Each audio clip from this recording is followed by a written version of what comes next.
Hello दोस्तों, सभी को गुड मॉर्निंग। सभी का स्वागत है वीसीएस फिजिक्स की ऑनलाइन क्लास में।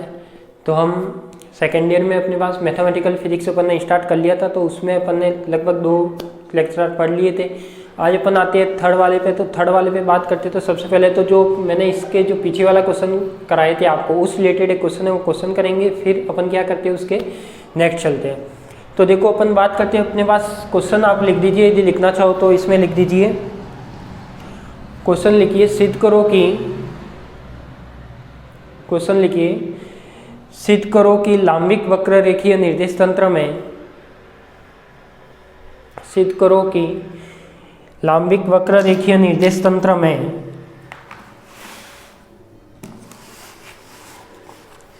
निम्न प्रतिबंध का पालन होता है।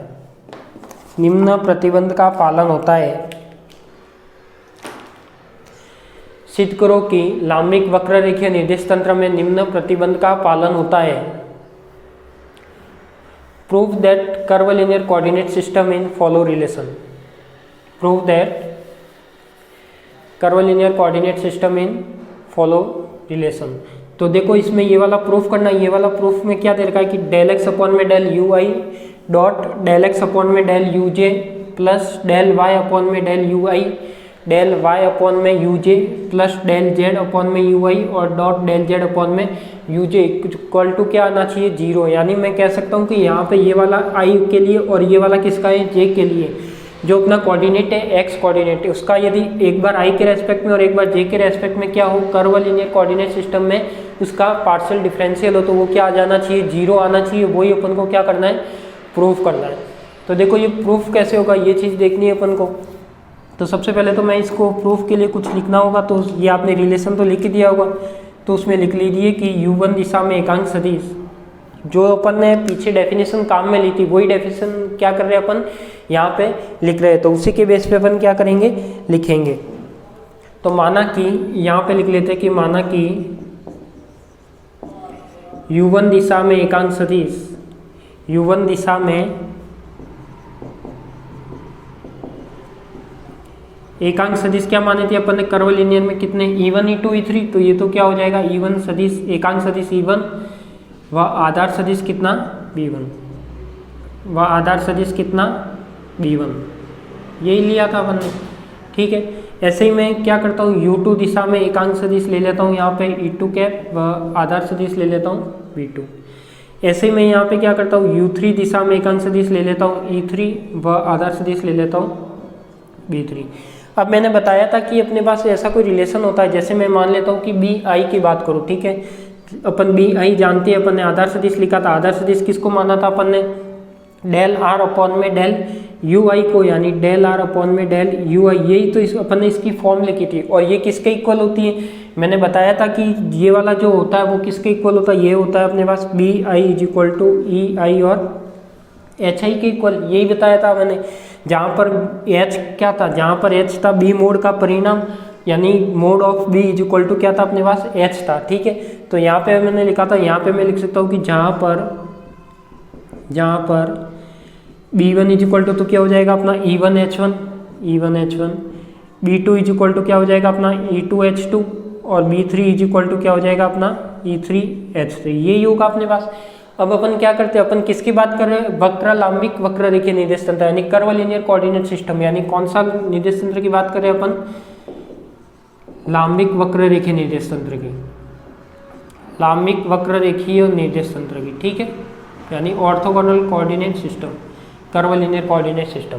तो जब इसकी बात करें तो अपन, मैंने इसका डायग्राम भी बनवाया था कि इसका डायग्राम कैसा आएगा। इसका डायग्राम ऐसा लिया था अपन ने, ये कोई भी x मान लिया, ये y मान लिया, ये z मान लिया, यहाँ पे ये इस टाइप लिया था, ये ऐसे लिया था और ये ऐसे लिया था। इसमें u1 u2 और u3 लिए थे। तो यहाँ पे मैंने बताया था कि देखो, जो एक्सिस होते हैं, जब लांबिक वक्र रेखीय निर्देश तंत्र की बात करते हैं और एक कौन सी बात करें, वक्र रेखीय निर्देश तंत्र की, एक तो ऑर्थोगोनल कर्वलिनियर कोऑर्डिनेट सिस्टम, एक था अपने पास कौन सा, ओनली कर्वलिनियर कोऑर्डिनेट सिस्टम। तो यहाँ पे मैं बात करता हूँ किसकी, ऑर्थोगोनल कर्वलिनियर की। तो यहाँ पे देखो, अपने पास दो एक्सिस कैसे आ रहे हैं, एक दूसरे के परपेंडिकुलर आ रहे हैं। तो एक दूसरे के परपेंडिकुलर आ रहे हैं, इसका मतलब दोनों के बीच का एंगल कितना होना चाहिए, 90 डिग्री।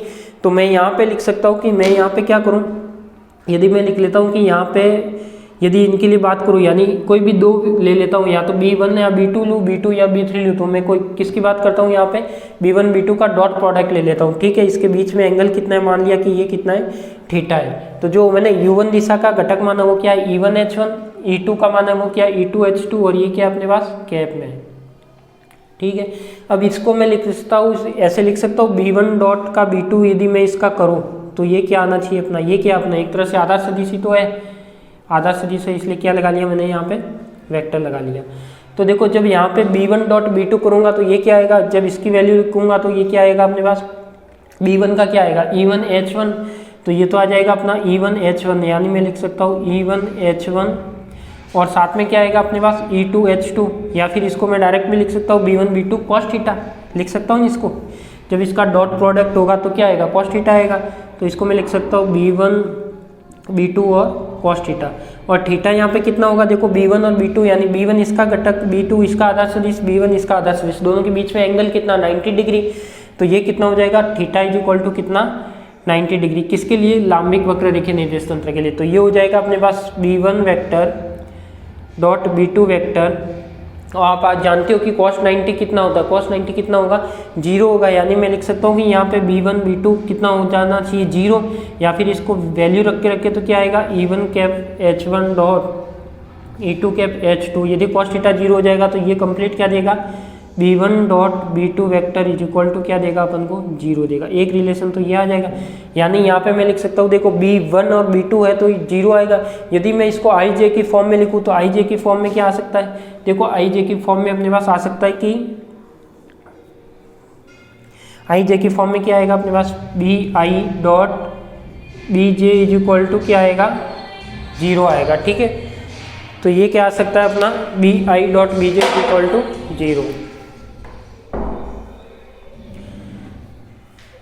तो ये आ जाएगा अपने पास B1 I dot BJ is equal to 0। देखो यहाँ तक तो अपन ने कुछ किया नहीं है, केवल जो माना था वो लिखा है। फिर क्या किया अपन, ये भी जानते थे तो ये जानते थे, तो इसके बाद क्या लिखा मैंने, यहाँ पर इसकी वैल्यू लिख दी, जहाँ पर B1 B2 B3 लिख लिया। इसके बाद मैंने क्या किया, दोनों का डॉट प्रोडक्ट किया, किसका, दो आधार सदिश का। तो दो आधार सदिश का डॉट प्रोडक्ट cos 90, क्योंकि यहाँ पे थीटा कितना 90 डिग्री दो के बीच का, तो यहाँ कितना आ जाएगा B1 dot B2 is equal to 0। तो इतना तो अपन ने लिख लिया। अब यहाँ पे देखो B1 और B2 आ रहा है, ना कि B1 B1 आ रहा है। यदि आप B1 B1 करोगे तो कितना आएगा, यदि मैं करता हूँ कि यहाँ पे B1 डॉट B1 कर लेता हूँ तो थीटा इज इक्वल टू कितना आएगा अपने पास, 0 डिग्री आएगा, क्योंकि B1 1 और 1 के बीच एंगल कितना 0 डिग्री, तो 0 डिग्री आएगा तो cos 0 कितना होता है 1, तो वो क्या देगा, वैल्यू देगा। तो अपन लिख सकते हैं कि ये 0 कब देगा, जब I नॉट इक्वल टू 0। ये 0 कब देगा, ये 0 जब ही देगा जब क्या हो अपने पास I नॉट इक्वल टू 0 जे हो, ये वाली कंडीशन फॉलो करेगा तभी ये क्या देगा, BI dot BJ is equal to 0 देगा। तो ये अपन लिख सकते हैं। तो इसको मैं कह सकता हूँ कि ये कौन सा गुणधर्म कहलाता है, अपना लांबिक गुणधर्म कहलाता है। वक्र लांबिक वक्र रेखीय निर्देश तंत्र में कौन सा गुणधर्म कहलाता है, लांबिक गुणधर्म। कौन सा, लांबिक गुणधर्म, ठीक है। अब क्या करता हूँ, अपन को जो चीज़ प्रूफ करनी है वो करनी है। अभी तो अपन ने क्या निकाला, जो अपन जानते थे उसके बेस पे केवल क्या निकाला है, B1 डॉट B2 निकाला है। अब मैं क्या करता हूँ, इसको क्या करता हूँ, इस टर्म में प्रूफ करता हूँ। तो देखो हम जानते हैं कि कोई भी कण का स्थिति सदिश होता है, वो क्या होता है, देखो कण का स्थिति सदिश, हम जानते हैं कि कण का स्थिति सदिश क्या होता है, R vector is equal to XI cap plus YJ cap plus ZK cap, ठीक है। इसको मैं क्या करूँ, डेल R अपॉन में डेल, यानी मैं क्या करूँ, इसको इस फॉर्म में लिख सकता हूँ क्या, डेल R अपॉन में डेल UI, क्योंकि देखो मैंने पहले कौन सी टर्म निकालनी है, UI की, और दूसरी निकालनी है UJ की। इसमें भी आई है, इसमें भी आई, इसमें भी आई, इसमें भी UJ, इसमें भी UJ और इसमें भी UJ। तो देखो यदि मैं इस टर्म को लिखता हूँ तो ये क्या आएगा, देखो यदि मैं इस टर्म को लिखने जाऊँ तो ये अपने पास क्या आनी चाहिए, यानी मैं क्या कर रहा हूँ, जो ये वाली इक्वेशन है इसका क्या कर रहा हूँ, UI के रेस्पेक्ट में क्या कर रहा हूँ, अवकलन कर रहा हूँ। तो देखो ये वाली क्या आएगी अपने पास, यदि ये वाली लिखेंगे तो डेल x अपॉन में डेल UI, साथ में क्या आएगा I cap, del y upon में डेल UJ कैप, ये आ जाएगा UI, क्योंकि किसके रेस्पेक्ट में अवकलन हो रहा, पूरा I के रेस्पेक्ट में, तो सभी टर्म I वाली आएगी। यहाँ पे आ जाएगा J cap plus del Z upon में डेल UI और K कैप। एक तो ये हो गया। अब यहाँ पे मैंने क्या किया है, यू आई के रेस्पेक्ट में अवकलन किया है। किसके रेस्पेक्ट में? यू आई के सापेक्ष। अब मैं क्या करता हूँ, अब करता हूँ मैं दूसरी टर्म जिसमें अपन को चाहिए जे वाली। तो यदि मैं इसी इक्वेशन का क्या करूँ, यू जे के सापेक्ष अवकलन करूँ तो क्या आएगा, देखो डेल आर अपॉन में del U J is equal to क्या आना चाहिए अपना, तो ये वाली टर्म आएगी अपने पास डेल एक्स, साथ में क्या आएगा U J I cap plus del Y U J J cap और प्लस क्या आएगा del Z U K cap और यहाँ पे क्या आएगा यू जे आएगा, क्योंकि ये तीनों टर्म क्या है जे जे जे, ये तीनों टर्म क्या है आई आई आई है। अब मैं क्या करता हूँ, इन दोनों को क्या करूँ, यहाँ पे मैं इसको लिख सकता हूँ या तो ऐसे लिख सकता हूँ, ये क्या है अपना बी आई है और ये क्या है अपना बी जे है, ठीक है। अब मैं यहाँ पे इसको यदि दोनों का क्या करूँ, डॉट प्रोडक्ट कर लूँ तो क्या आएगा, देखो बी आई या फिर क्या करूँ मैं B I dot B J. यदि इनका मैं डॉट प्रोडक्ट करता हूँ तो देखो एक तो ये वाली टर्म आएगी अपने पास, यानी एक तो आएगी अपने पास डेल आर अपॉन में डेल यू आई, ठीक है। एक आएगी अपने पास डेल आर अपॉन में डेल यू जे, ये दोनों टर्म आएगी। ये दोनों टर्म आएगी तो क्या होगा, इसका ब्रैकेट ये वाली वैल्यू, इसका ब्रैकेट ये वाली वैल्यू। तो देखो यहाँ पे मल्टीप्लाई करोगे तो क्या आएगा अपने पास B I dot B J, यानी ये टर्म आनी, ये टर्म वाली टर्म आनी चाहिए, ठीक है। तो ये वाली टर्म आती है या नहीं, तो देखो डेल एक्स अपन दोनों का मल्टीप्लाई होगा, यानी इसकी वैल्यू और इसकी वैल्यू। तो देखो मैं वैल्यू अलग मार्कर से लिख लेता हूँ, तो ये आ जाएगा अपने पास, देखो डेल आर, ये क्या अपना फर्स्ट वाली टर्म है यानी ये वाला कंप्लीट आएगा, तो ये आ जाएगा डेल एक्स अपॉन में del U I I cap plus del X upon में del U I J cap plus del X sorry Y Z है, ये क्या है वाई जेड अपॉन में del U I K cap, ठीक है। ये तो क्या आ गया अपना एक ब्रैकेट आ गया। फिर दूसरा ब्रैकेट का करेंगे तो क्या आएगा डेल आर अपॉन में डेल यू जे, तो यू जे वाला ये वाली टर्म आएगी ये वाली, तो ये क्या आएगा अपना डेल एक्स अपॉन में del U J I cap plus del Y upon में del U J K cap plus del Z upon में डेल यू जे आई, यहाँ पे तो जे कैप आएगा और यहाँ पे क्या आएगा के कैप आएगा। अब देखो जब दोनों का डॉट प्रोडक्ट करोगे तो आई डॉट आई क्या होगा 1, जे डॉट जे क्या होगा 1, के डॉट के क्या होगा 1। तो अपन जानते हैं कि आई डॉट आई क्या होगा 1, ऐसे ही जे डॉट जे क्या होगा 1, ऐसे ही के डॉट के, और जहाँ पर आई डॉट जे करोगे तो वो क्या होगा 0। तो देखो इसमें 3 टर्म मिलेगी, आई डॉट आई 1 मिलेगा, बाकी सब 0 मिलेगा।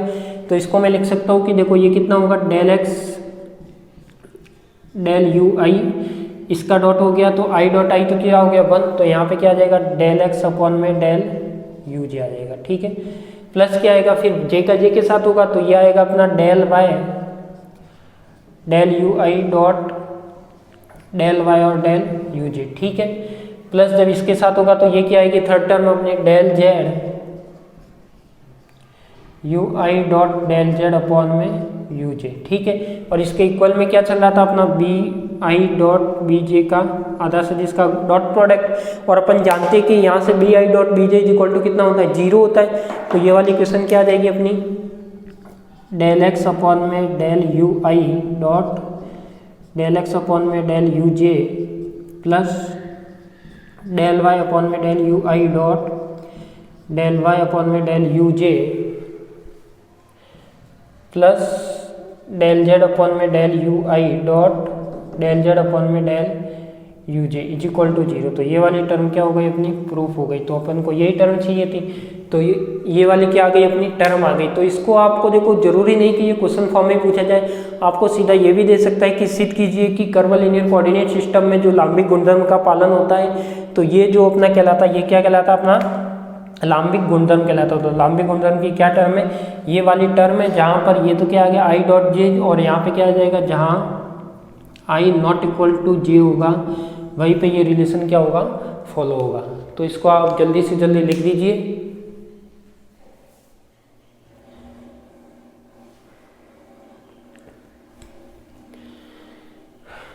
तो ये अपना क्या था, जो पीछे में क्वेश्चन बाकी था तो वो मैंने करवा दिया है कर्व लीनियर कोऑर्डिनेट सिस्टम का। तो इसको जल्दी से जल्दी लिखिए, फिर अपन आगे चलते हैं।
देखो जैसे आप क्लास में पढ़ते थे वैसे ही पढ़ना है, पहले बोर्ड पे समझना है, जो लिखाया जाए वो समझना है केवल। उसके बाद क्या करना है, उसके बाद आपको आराम से टाइम मिलेगा तो उसको चाहे स्क्रीनशॉट लेके उतारो या फिर आप डायरेक्ट उतारो, उतारने के लिए भी मैंने टाइम दिया है आपको। तो वो सब चीज़ आपको इस तरीके से करनी है, ऐसे नहीं कि मैं बोर्ड पे लिख रहा हूँ और आप भी साथ साथ में लिख रहे हो, वो चीज़ नहीं होनी चाहिए।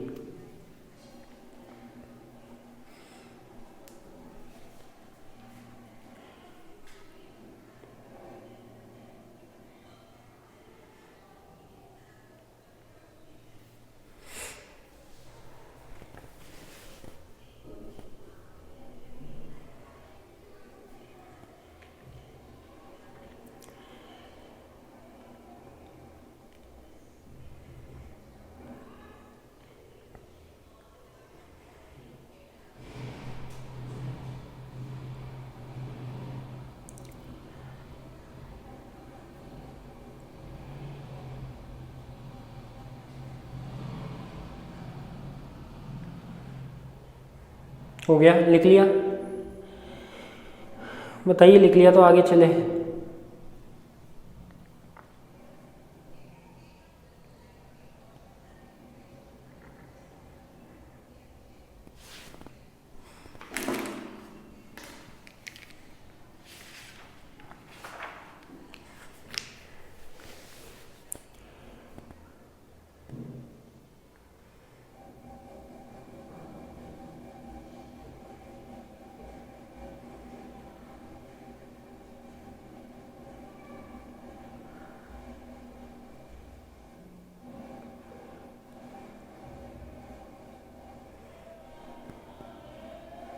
लिख दिया?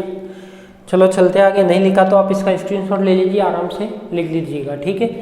तो लिखने की स्पीड थोड़ी आपको क्या रखनी है, फास्ट ही रखनी है। तो अब देखो अपने पास क्या है, कुछ इंपॉर्टेंट नोट है, उसके बेस पे जो कुछ क्वेश्चन आते हैं कोऑर्डिनेट सिस्टम से रिलेटेड, वो मैं आपको एक बार करवा देता हूँ। वैसे आपने मैथमेटिक्स में कर रखे होंगे जहाँ तक मुझे पता है।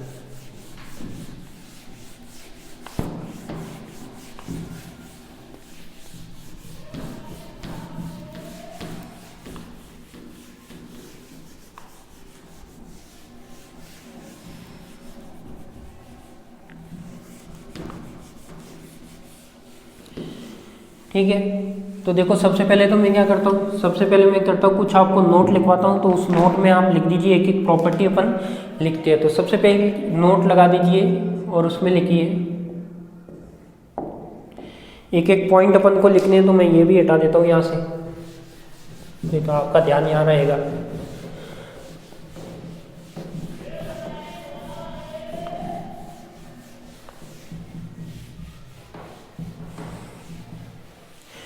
ठीक है, कुछ नोट लिखवा रहा हूँ और उसके बेस पे अपन क्या करेंगे, क्वेश्चन करेंगे। तो देखो सबसे पहले फर्स्ट नोट है अपने पास, देखो समझना है केवल, ए डॉट बी क्रॉस का सी वेक्टर आ जाए आपके पास। तो इसको अपन मैट्रिक्स फॉर्म में या सारणिक फॉर्म में कैसे लिखेंगे, ये क्या मान लिया कि वेक्टर है, इसके घटक कितने होंगे, a1 वेक्टर है तो a1 a2 और a3 घटक होंगे, b है तो b1 b2 b3 और c है तो c1 c2 c3।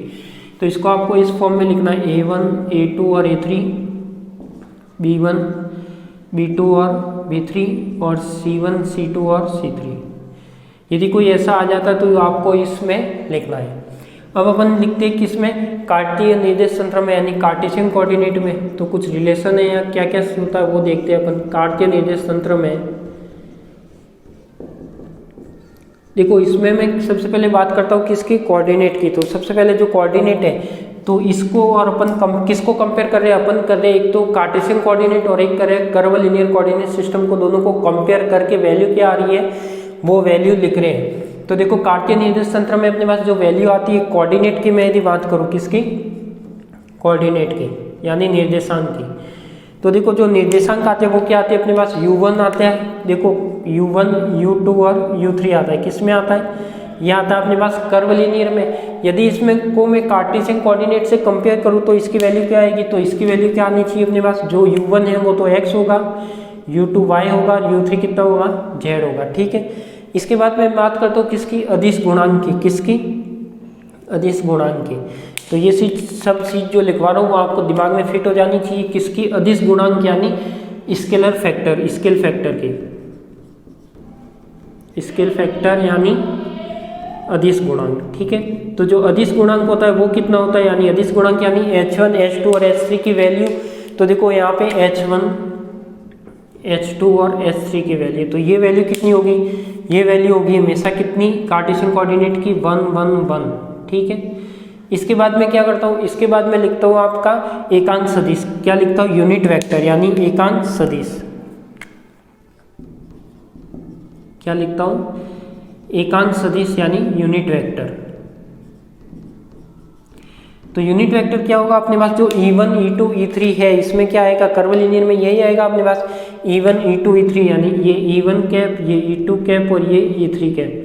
इसको मैं यदि इसके साथ कोऑर्डिनेट किसके साथ कंपेयर करूँ, कार्टेशियन कोऑर्डिनेट साथ, तो इसकी डायरेक्शन क्या होती है, I कैप, J कैप और K कैप, यही होती है अपने पास।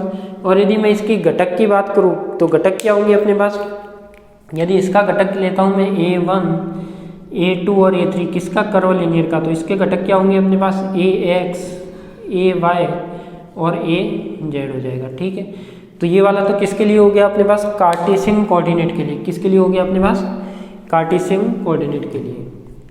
तो ये तो हो गया अपना किसके लिए, कार्टेशियन कोऑर्डिनेट के लिए, ठीक है। तो ये आपको याद रखना है, बहुत जगह काम आएगा इसमें मैथमेटिकल फिजिक्स में। अब मैं यदि बात करता हूँ किसकी, अब मैं यदि बात करता हूँ किसकी, मैं ले लेता हूँ कौन सा, सिलेंड्रिकल कोऑर्डिनेट सिस्टम, यानी तीसरा ले लेता हूँ बेलनीय निर्देश तंत्र। कौन सा, सिलेंड्रिकल कोऑर्डिनेट सिस्टम।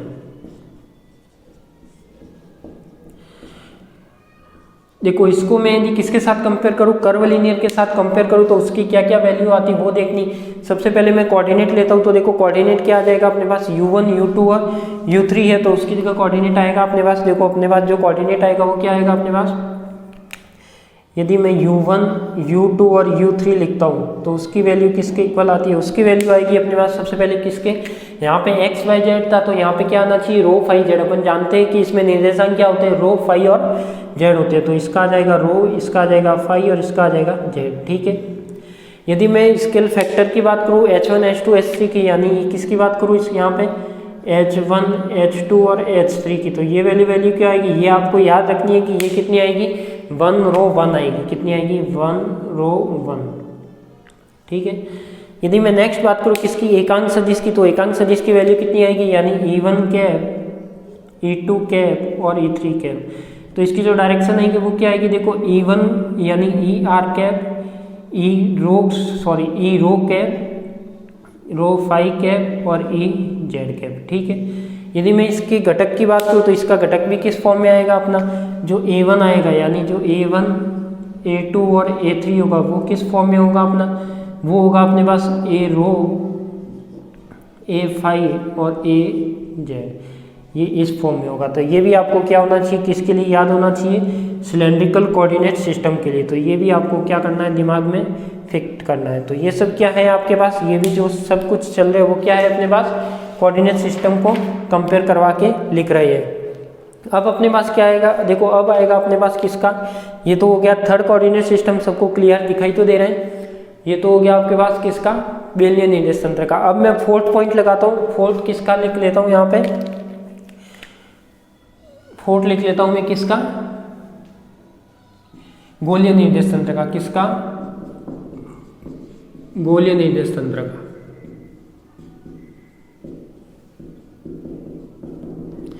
गोलीय निर्देश तंत्र में क्या करूं, इस सब की वैल्यू लिखूं, तो देखो वो वैल्यू क्या आएगी। यदि मैं इसके कोऑर्डिनेट की बात करूं तो कोऑर्डिनेट आप अच्छे से जानते हो कि क्या क्या होता है, U1 U2 U3। तो देखो अपने पास जो U1 है, U2 है और U3 है वो क्या क्या होगा, वो होगा अपने पास गोलीय निर्देश तंत्र में कौन से निर्देशांक होते हैं, r, थीटा और फाई। तो यहाँ पे आ जाएगा r, यहाँ पे आ जाएगा थीटा और यहाँ पे आ जाएगा फाई। ऐसे में यदि यहाँ पे क्या किसकी बात करूँ, उसके बाद H1 H2 और H3 की, तो H1 H2 और H3, जब ये वाली बात करोगे तो इसमें कुछ चेंज आएगा। तो वो चेंज क्या आएगा, वो चेंज आपको लिखना है कि वो चेंज आएगा वो कितना आएगा अपने पास, यहाँ पे तो आ जाएगा 1, यहाँ पे आ जाएगा r और यहाँ पे आ जाएगा r साइन थीटा, ठीक है। ये चीज़ आपको ये दिमाग में रखनी है कि H1 H2 H3 की वैल्यू स्केल कौन से कार्टेशियन में 1 1 1, इसमें 1 रो 1 और इसमें 1 r और r साइन थीटा। ऐसे ही अपने पास ये क्या आ जाएगा, नेक्स्ट में लिखो यहाँ पे H1 H2 H3 आ गया, फिर इसकी डायरेक्शन या एकांक सदिश, तो E1 कैप E2 कैप और E3 कैप, ये किसके इक्वल आएगा, ये आएगा अपने पास देखो ई आर कैप के, ई थीटा कैप के और ई फाई कैप के, ठीक है। यदि मैं इसका घटक लिखूँ तो इसका घटक क्या आएगा अपने पास, वही घटक A1 A2 और A3, तो ये किसके इक्वल आएगा, ये आएगा अपने पास ए आर ए थीटा और ए फाई के इक्वल, ठीक है। तो ये क्या होगा, इसके घटक होगा, यानी ये भी आपको क्या होने चाहिए, आपको याद होने चाहिए, ठीक है। एक तो ये काम हो गया अपना, यानी ये चारों चीज याद होनी चाहिए। एक तो ये प्रॉपर्टी है, कार्टेशियन कोऑर्डिनेट में इन सब की वैल्यू है, सिलेंड्रिकल कोऑर्डिनेट में इन सब की वैल्यू, और इसमें सर्कुलर कोऑर्डिनेट सिस्टम में यानी गोलीय निर्देश तंत्र में इन सब की वैल्यू। अब मैं बात करता हूँ किसकी, अब मैं बात करता हूँ कुछ रिलेशन की। तो देखो कुछ रिलेशन में एक तो आता है कार्तीय निर्देश तंत्र, मैं रिलेशन लिख लेता हूँ, कार्तीय निर्देश तंत्र एवं बेलनीय निर्देश तंत्र में संबंध, एवं बेलनीय निर्देश तंत्र में संबंध।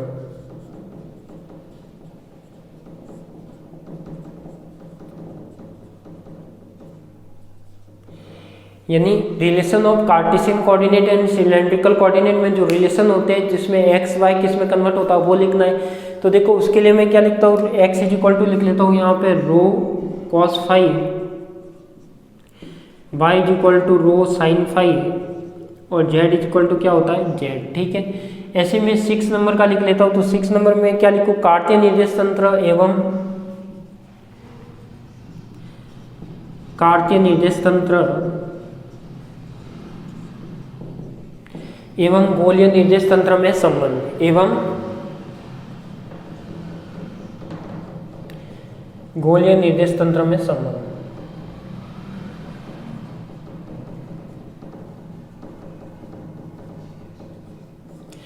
कार्तीय निर्देश तंत्र और गोलीय निर्देश तंत्र में संबंध, तो ये आ जाएगा अपना x is equal to R sine theta cos phi, यही आएगा अपने पास R sine theta cos phi, Y is equal to R sine theta sine phi, और Z is equal to R cos theta. Z is equal to क्या आएगा अपना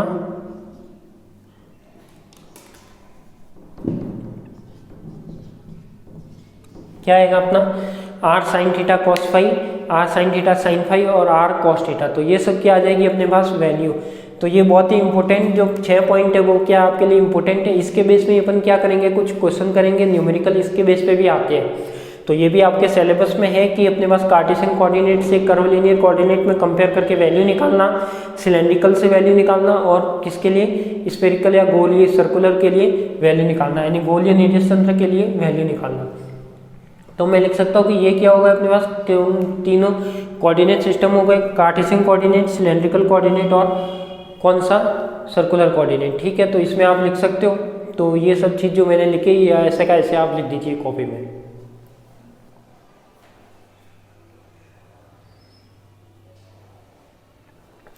फिर इसके बेस पे कुछ क्वेश्चन भी करेंगे तो वो देखते हैं अपन।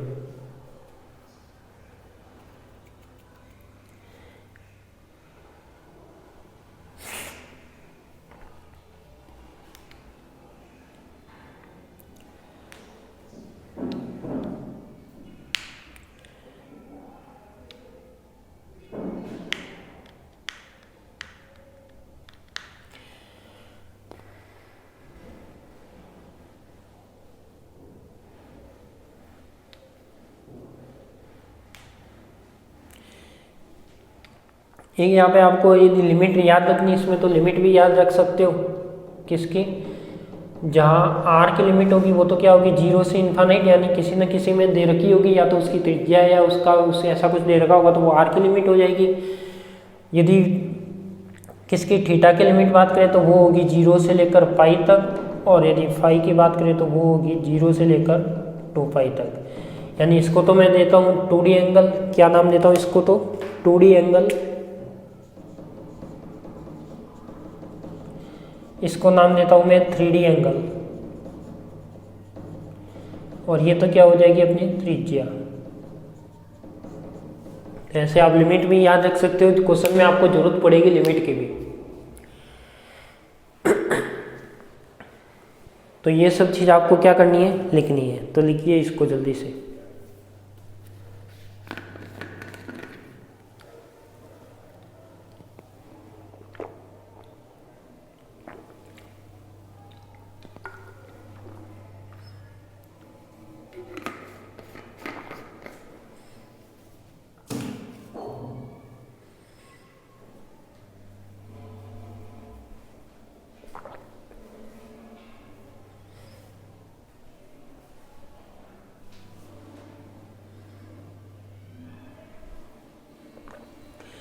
थीटा और फाई का ध्यान रखना कि इसमें रो फाई जेड है, ई रो ई फाई ई जेड है, ठीक है।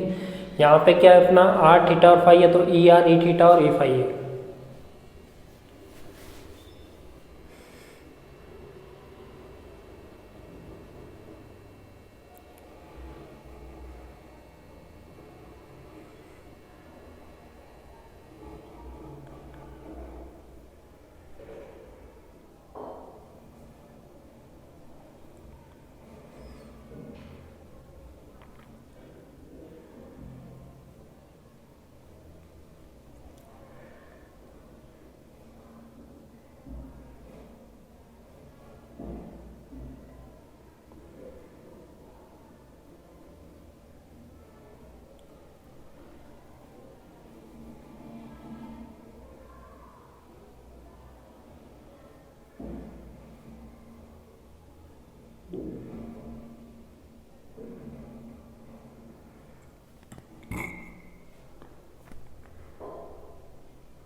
लिख लिया?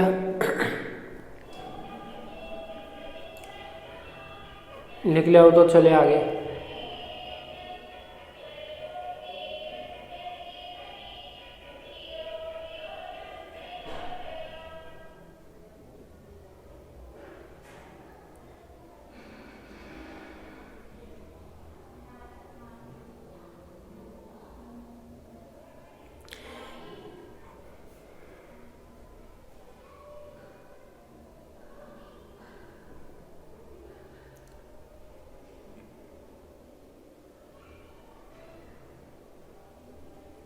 चले आगे, चलो चलते हैं। तो कुछ क्वेश्चन है, एक दो क्वेश्चन करते हैं तो आपको पता लग जाएगा कि इसमें किस टाइप के क्वेश्चन आते हैं, ठीक है। तो इसमें सबसे पहले बात करते हैं अपन इस क्वेश्चन की इन्हीं से रिलेटेड। तो ये सब चीज़ आपको क्या हो जानी चाहिए, आज की आज याद हो जानी चाहिए। जो ये चीज़ नोट में मैंने लिखी है, 6 पॉइंट लिखे, यदि ये आपको याद है तो अच्छे से आप क्वेश्चन कर सकते हो। तो चलते हैं आगे, ठीक है।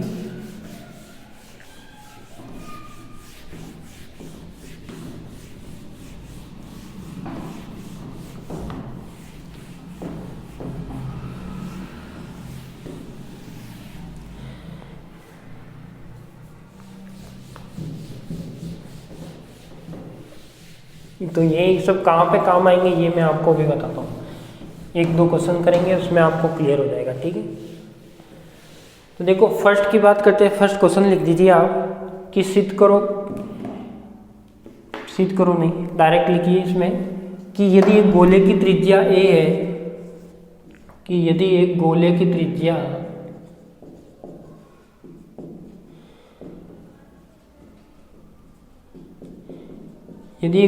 त्रिज्या स्मॉल a है, तो गोलीय निर्देश तंत्र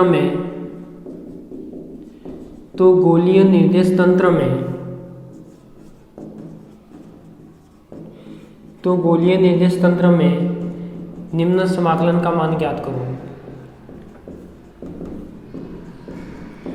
निम्न समाकलन का मान ज्ञात करो।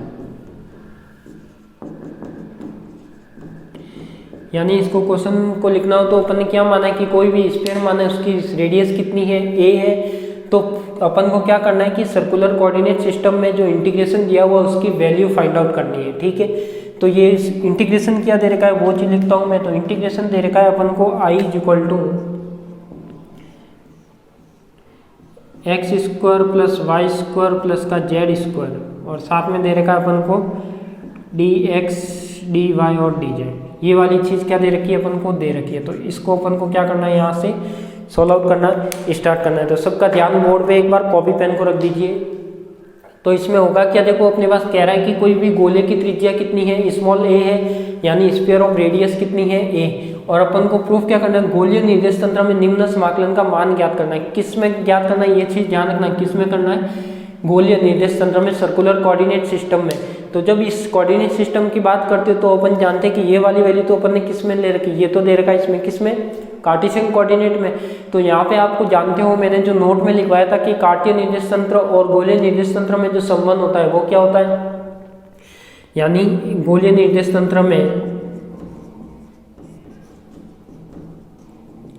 एक बार समझना है फिर लास्ट में लिखना। तो देखो गोलीय निर्देश तंत्र में क्या होता है, अपना x होता है, तो x अपन ने क्या निकाला था, r sine theta cos phi, ठीक है। y इज इक्वल टू क्या था अपने पास, r साइन थीटा और साइन फाई। ऐसे ही z इज इक्वल टू क्या था, r कॉस थीटा था, ठीक है। अब मैं यहाँ पे देखो ये वैल्यू रख के निकाल सकता हूँ। तो सबसे पहले मैं ये क्या है अपना, एक तरह से अपन कह सकते हैं कि dx dy और dz है, यानी एक था क्या है, तीनों को व्यक्त कर रहा है, लंबाई, ऊंचाई और चौड़ाई, यानी dx dy z। तो अपन कह सकता हूँ कि ये क्या है अपना एलिमेंट है या वॉल्यूम है। तो इसको मैं लिख सकता हूँ कि जो d टो होगा वो क्या होगा अपने पास, dx dy और dz होगा, ठीक है। अब मैं इसको यदि वक्र लीनियर या उसमें व्यक्त करूँ, किसमें, कार्टेशियन या कर्व लीनियर में, तो ये क्या आएगा, जो d टो आएगा वो क्या होता है अपना h1 h2 और h3, ऐसे ही आ जाएगा du1 du2 और du3, ठीक है। ये वाला क्या आ जाएगा अपनी एक टर्म आएगी, तो इसको मैं नंबर दे देता हूँ कितना, 1। तो ये अपन जानते हैं कि D tau is equal to क्या आएगा, h1 h2 h3 आएगा। अब अपन जानते हैं कि जो u1 है, तो u1 क्या है, कोऑर्डिनेट है, तो u1 यहाँ का कोऑर्डिनेट कर्व लीनियर में u1 को और गोलीय निर्देश तंत्र का कोऑर्डिनेट क्या होगा, r से। ऐसे u2 इज इक्वल टू कितना होगा, r से थीटा, और u3 इज इक्वल टू कितना होगा, 5। ऐसे ही मैंने h1 h2 h3 की वैल्यू भी लिखाई आपको। तो h1 तो कितना होगा, 1 होगा, h2 कितना होगा, r होगा, और h3 कितना होगा, r साइन थीटा होगा। यही तो लिखवाया मैंने कि h1 h2 h3 की वैल्यू कितनी, 1 r और r साइन थीटा। अब मैं क्या करता हूँ यहाँ पे डी टो निकालता हूँ। तो D tau is equal to क्या आएगा, देखो h1 h2 h3, यानी ये तो आ जाएगा अपना r साइन थीटा। यहाँ पे 1 है तो नहीं लिखा। उसके बाद कोऑर्डिनेट कौन सा आ जाएगा अपने पास, उसके बाद अपना कोऑर्डिनेट आएगा डी आर, डी थीटा और डी फाई आएगा, ठीक है। यही आएगा अपने पास। तो ये तो क्या आ गया अपना डी टो आ गया, इसको मैं नंबर देता हूँ कितना, 2। अब मैं क्या करता हूँ, अब मैं निकालता हूँ इसकी value X square plus Y square plus का जेड स्क्वायर। तो ये वैल्यू कैसे निकलेगी, ये चीज़ देखनी है। तो देखो ये वैल्यू कैसे निकलेगी अपनी, ये निकलेगी कैसे, अपने पास क्या है, X square plus Y square plus का जेड स्क्वायर, ठीक है। अपन जानते हैं कि एक्स किसके बराबर है, इसके बराबर, वाई किसके बराबर है, इसके, और जेड किसके बराबर है, इसके बराबर। तो अपन स्क्वायर करके वैल्यू लिख सकते हैं। तो ये क्या आएगा, तो लिखता हूँ, तो इसका स्क्वायर करेंगे तो ये क्या आएगा, देखो R square sine square theta और कॉस स्क्वायर फाई, ठीक है। प्लस का क्या आएगा, R square sine square theta और sine square phi plus R square cos square theta, ठीक है। यही आएगा अपने पास, तीनों का स्क्वायर किया। तो अब देखो यहाँ पे क्या क्या कॉमन आ रहा है, तो देखो कॉमन आ रहा है वो लिख लो, इन दो टर्म में से R square sine theta common आ रहा है, ठीक है। तो R square sine square theta common ले लिया, तो ये क्या बचा, कॉस स्क्वायर फाई प्लस का साइन स्क्वायर फाई, जो कितना होता है हमेशा sine square theta plus cos square theta 1 होता है। तो ये टर्म तो क्या हो जाएगी 1, प्लस का क्या रहेगा अपने पास, R square cos square theta. अब देखो ये वाली टर्म 1 हो गई। अब अपने पास क्या बचा, तो ये आएगा R square sine square theta plus R square cos square theta, ठीक है। तो ये भी क्या हो गया, देखो अपने पास sine square theta R square common आ जाएगा, तो ये रहेगा साइन स्क्वायर थीटा प्लस का कॉस स्क्वायर थीटा। तो ये भी वैल्यू कितनी हो जाएगी, 1, यानी अपने पास ये किसके इक्वल आया, X square plus Y square equal to Z square किसके इक्वल आया, आर स्क्वायर के इक्वल। इसको मैं नंबर दे देता हूँ कितना, 3। तो ये क्या हो गया, ये अपन कह सकते हैं कि ये अपनी क्या है, एक गोले की त्रिज्या है। ये क्या है अपनी, एक गोले की त्रिज्या है, ठीक है। अब ये जितने भी मान आए ये सब मैं कहाँ रखता हूँ, इस जो इंटीग्रेशन दिया गया था इसमें रखता हूँ। तो देखो जो इंटीग्रेशन दिया गया था उसमें रखते हैं। तो देखो आई इक्वल टू तो क्या आएगा, सबसे पहले तो 3 इंटीग्रेशन, तो ये मैंने क्या लगा लिया, 3 इंटीग्रेशन। तो देखो D X D Y D Z की जगह क्या आ जाएगा, किसका हो जाएगा, रो फाई थीटा और फाई का। अब अपन बात करते हैं यहाँ पे X square Y square Z square किसके इक्वल आया, तो X square Y square Z square किसके इक्वल आया, आर स्क्वायर के। तो यहाँ मैंने लिख दिया आर स्क्वायर। अब ये क्या है, D X D Y D Z, जो क्या अपना एक आयतन है, तो डी वी तो डी टो या डी वी, तो ये किसके इक्वल आया, यह है अपना आर, और आर क्या हो जाएगा R square sine theta D R D theta और फिर फाई। तो यानी ये क्या आ जाएगा अपना आर स्क्वायर साइन थीटा आ जाएगा, और यहाँ से क्या आ जाएगा डी आर डी थीटा और डी फाई। ठीक है, अब देखो यहाँ पे अपन को क्या दे रखा था कि गोले की त्रिज्या ए है, तो यहाँ पे जो आर की लिमिट लगेगी वो क्या लगेगी, जो आर की लिमिट लगेगी वो तो क्या लगनी चाहिए अपने पास 0 से लेकर ए तक। ठीक है, ऐसे ही अपनी थीटा की लिमिट लगेगी वो क्या लगेगी 0 से लेकर पाई तक, और फाई की लिमिट क्या लगेगी 0 से 2 पाई तक। अब इंटीग्रेशन में ये सब वैल्यू रख के इसको सॉल्व करना है। जो आप मैथमेटिक्स के स्टूडेंट हो अच्छे से सॉल्व करना जानते हो, तो देखो i इज इक्वल टू ये क्या आएगा अपने पास, सबसे पहले किसकी लिमिट आएगी, सबसे पहले आएगी 0 से a, फिर 0 से पाई, फिर 0 से 2 पाई, और ये कितना हो जाएगा r4 sign theta D R D theta और डी फाई। अब इसको एक एक करके सॉल्व करना है।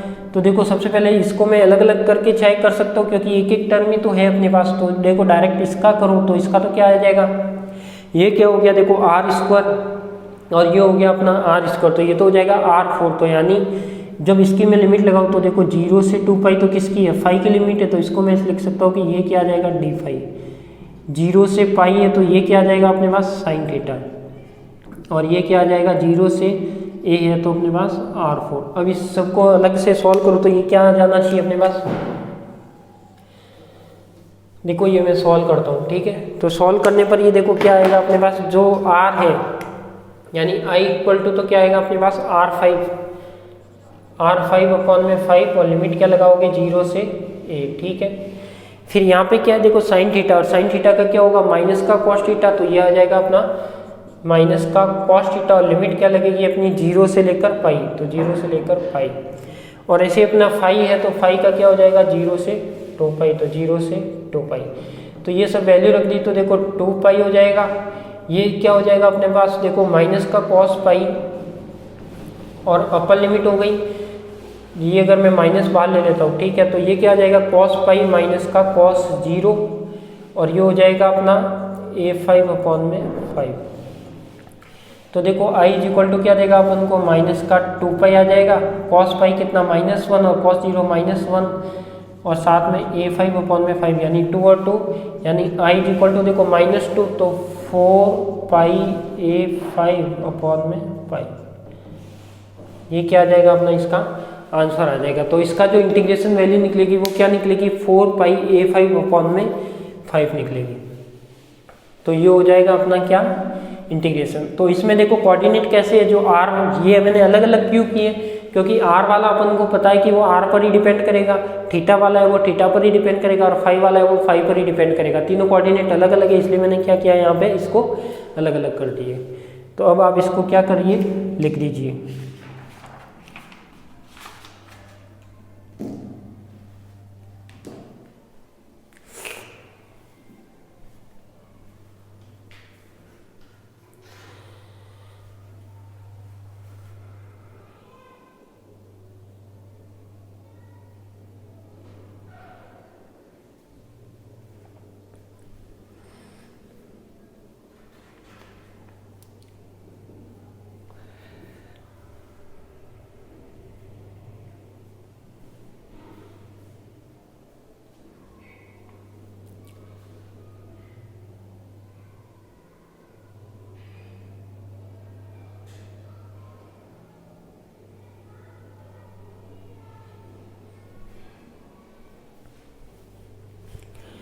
जल्दी से लिख दीजिए इसको, फिर अपन एक क्वेश्चन और करते हैं। मतलब इस टाइप के आपको पता लग जाना चाहिए कि इस टाइप से क्वेश्चन को सॉल्व करना है।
हो गया।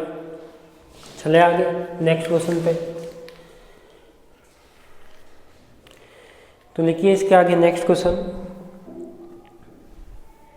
एक और कराता हूँ फिर आपको थोड़ा आइडिया हो जाएगा कि इस टाइप से करना, ठीक है।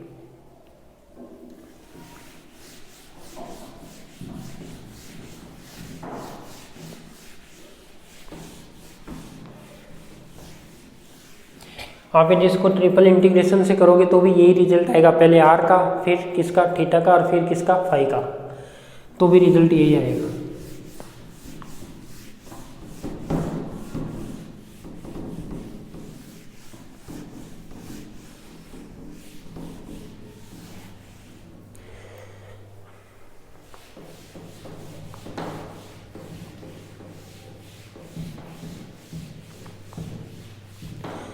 नेक्स्ट क्वेश्चन लिखिए,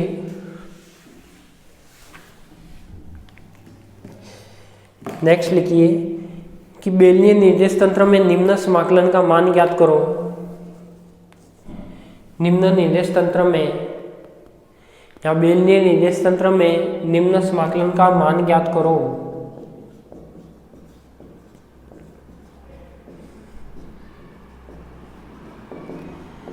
बेलनीय निर्देश तंत्र में निम्न समाकलन का मान ज्ञात करो, यानी find out the integration value of किसका, circular sorry cylindrical coordinate system. Find it the integration value of the cylindrical coordinate system.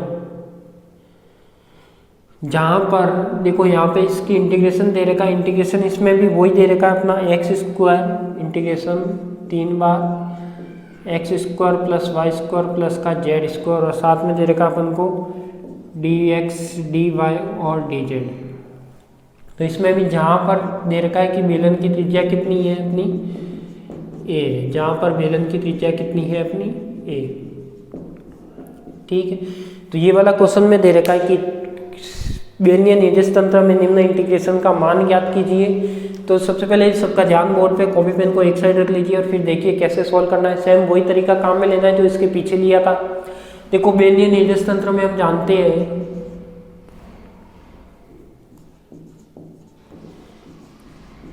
बेलनीय निर्देश तंत्र में हम जानते हैं क्या जानते हैं कि अपने पास जो वैल्यू होगी, वैल्यू यानी किसकी किसकी, जैसे अपन बेलनीय निर्देश तंत्र में यदि एक्स कोऑर्डिनेट की बात करें तो ये क्या होता है अपना rho cos phi, Y is equal to क्या होता है अपना रो साइन फाई, और जेड इज इक्वल टू क्या होता है अपना जेड, ठीक है। तो ये वाली वैल्यू हो तो आप जानते ही हो कि आर इज इक्वल टू क्या होता है rho cos phi, R is equal to कितना होता है रो साइन फाई, और ये कितना होता है अपना जेड। तो अब अपन बात करते हैं किसकी, इसकी लिमिट की। तो देखो इसमें रो की जो लिमिट दे रखी है, लिमिट दे रखी है रो की, तो 0 से देखो त्रिज्या दे रखी है अपन की a, यानी ये रो क्या अपनी एक तरह से रेडियस ही होती है, तो जिसकी क्या हो जाएगी रो की लिमिट 0 से a। ऐसे यदि मैं थीटा की लिमिट की बात करूँ तो थीटा तो यहाँ पे है नहीं, और फाई की लिमिट क्या हो जाएगी अपनी 0 से 2 पाई, क्योंकि फाई की हमेशा 2 पाई होती है, क्योंकि ये कौन सा एंगल है थ्रेड है।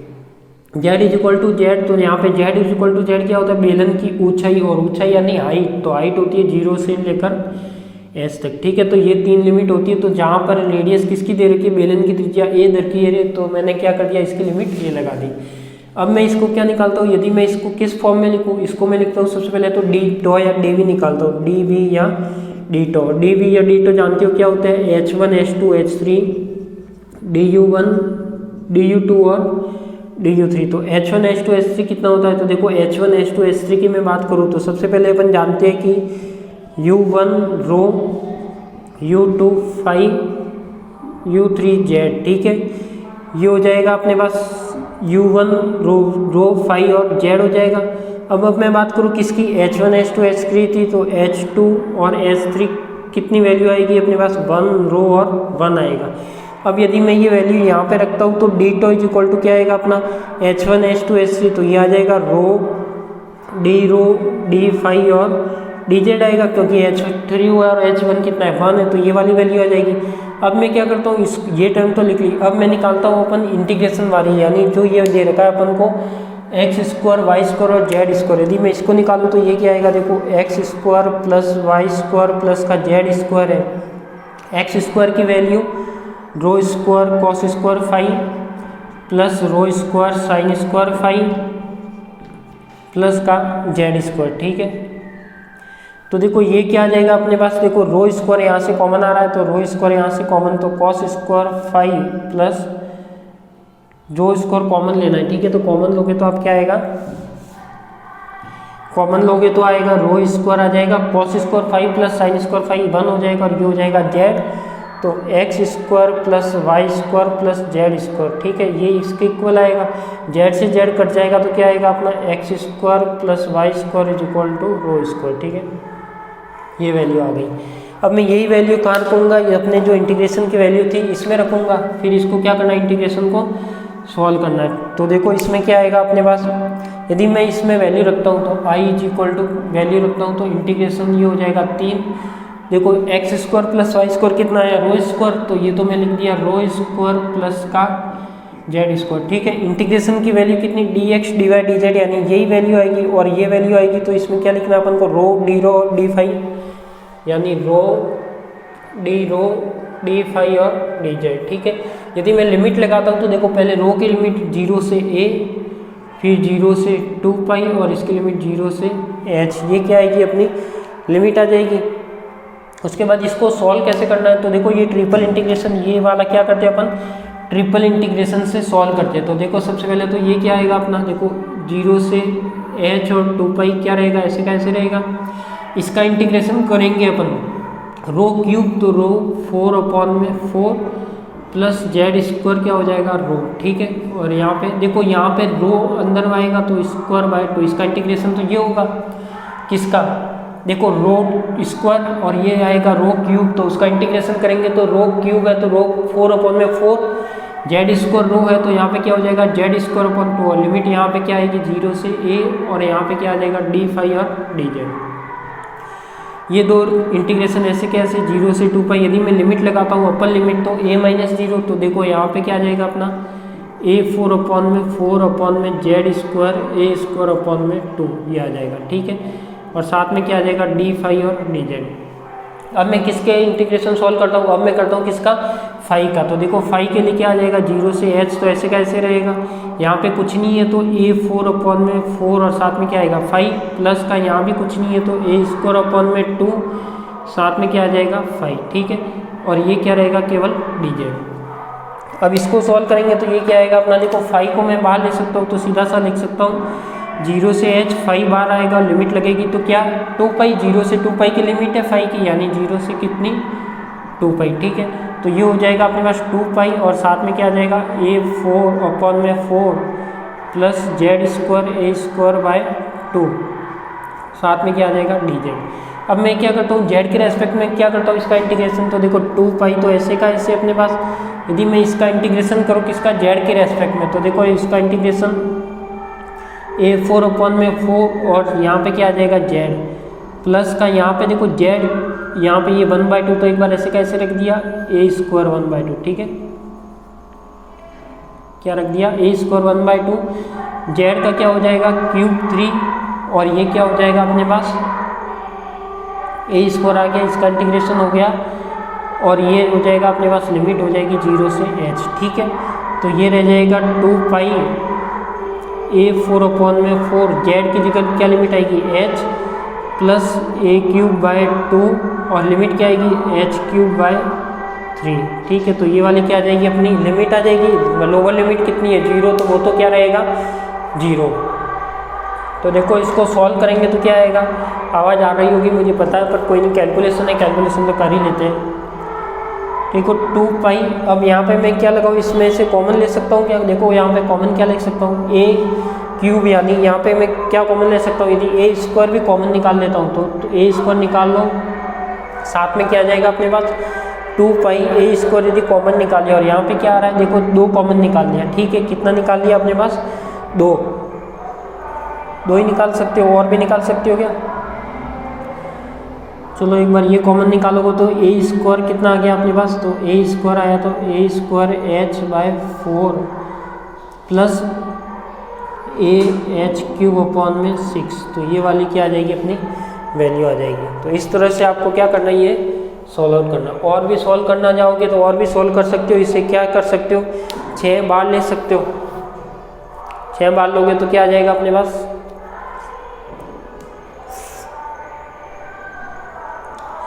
या फिर इसको सीधा सा एलसीएम लेके मैं बाहर ले लूँ तो 4 और यहाँ पे 6 है, तो इसको एलसीएम लेके भी बाहर ले सकते हैं। देखो 4 और 6 का एलसीएम यानी 4 और 6 का तो देखो 2 3 2 1 3 और 1 3 3 यानी 12 एलसीएम आ जाएगा इसका। यदि इसको इस तरीके से भी सॉल्व करें तो क्या आ सकता है यहाँ पे, यदि मैं इसको डायरेक्ट सॉल्व करता हूँ तो यहाँ पे क्या लिख लूँ 2 पाई, यहाँ पे 12 और यहाँ पे क्या आ जाएगा अपना, देखो 3a4h प्लस 6 तो नहीं 12 तो 2a3h। ठीक है, इसको ऑल सॉल्व करना चाहूँ तो मैं क्या लिख सकता हूँ 2 पाई अपॉन में 12 तो 12 आ जाएगा और साथ में क्या ले लो यहाँ से a स्क्वायर ले लो। ठीक है, तो a स्क्वायर ले लो तो क्या आ जाएगा, वैसे तो a क्यूब भी आ सकता है, तो ये आ जाएगा देखो 3a square h plus 2ah और साथ में क्या आ जाएगा 12, तो ये आ जाएगा देखो पाई a स्क्वायर h भी बाहर ले लो तो 6 3a स्क्वायर प्लस का 2a, तो ये इसके इंटीग्रेशन की क्या आ जाएगी वैल्यू आ जाएगी pi square a by 6 3a square upon में 2h स्क्वायर। कोई मिस्टेक थोड़ी की है, यहाँ पे h क्यूब था। ठीक है, तो ये क्या आ गया अपने पास 2, क्या मैंने कॉमन बाहर निकाला, देखो यहाँ पे a स्क्वायर था 3, इसका जो आंसर आ रहा है वो आ रहा है 3a square plus 2h square. कोई मिस्टेक की है क्या, मिस्टेक यहाँ पे की है, यहाँ पे a स्क्वायर था और अपन ने इसको a क्यूब कर दिया, तो यहाँ पे कितना है a स्क्वायर ही है, और जब यहाँ से a स्क्वायर बाहर आ जाएगा तो क्या बचेगा केवल 2 और h क्या आएगा साथ में क्यूब आएगा। ठीक है, तो ये वाली वैल्यू आएगी, तो ये h बाहर ले लिया तो क्या रहेगा अपने पास ये रहेगा, तो 3a square plus 2h pi a square h upon में 6, यही आंसर है इसका। तो इसको लिख दीजिए, तरीका समझ में आ ही गया होगा। इसमें क्या करना था, बेलनीय निर्देश तंत्र में इंटीग्रेशन की वैल्यू निकालनी थी, तो अपन जानते हैं कि एक्स वाई जेड और सिलेंड्रिकल कोऑर्डिनेट सिस्टम का रिलेशन ये होता है। लिमिट भी जानते हैं कि रो की लिमिट इसने दे रखी, रेडियस दे रखी a फाई दे रखा है 2 पाई, जेड कितना 0 से h, डी टो निकालना है तो h1 h2 h3 से du1 du2 du3 करके निकाल सकते हो, तो u1 equal to rho 1 phi और जेड 1 रो 1, तो डी टो इक्वल टू क्या रहेगा रो डी फाई और डी जेड। अब वैल्यू ये सब निकालोगे और ये सब वैल्यू रखोगे और इसका इंटीग्रेशन करोगे तो आप यहाँ तक आराम से पहुँच जाओगे। तो आप मैथमेटिक्स के स्टूडेंट हो तो इंटीग्रेशन बताने की जरूरत है नहीं, सबको आता होगा। तो यही क्या था अपना एक, तो इसको लिख दीजिए। अब इसमें इस टाइप से चाहे कोई सा भी क्वेश्चन आ जाए, कोई सा भी फंक्शन आ जाए, आप इसे सॉल्व कर सकते हो। मैंने एक बेलन का भी बता दिया, एक कौन सा बता दिया सिलेंड्रिकल का भी बता दिया। अब आप इसको आराम से सॉल्व कर सकते हो।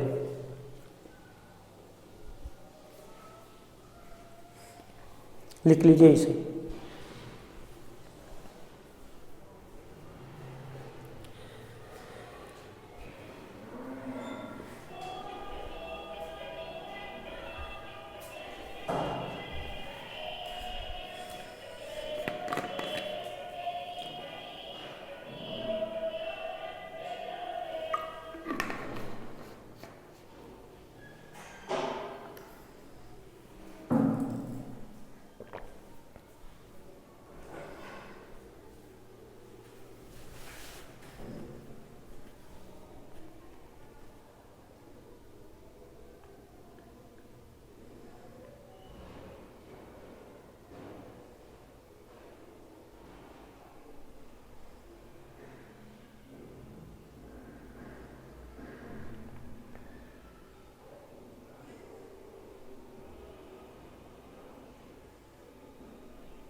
थोड़ा जेड का ध्यान रखना कि आप जेड को S2 मत समझना, क्योंकि मैं 2 इस तरीके से लिखता हूँ और जेड इस तरीके से लिखता हूँ।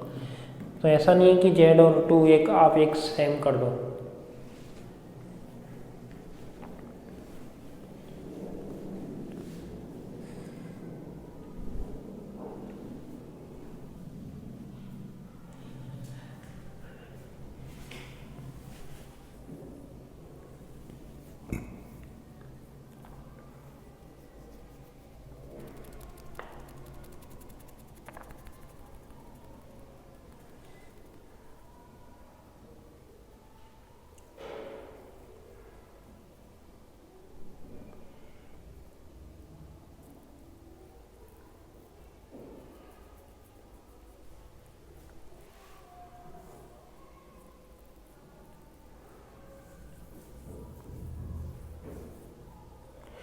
चलिए आगे।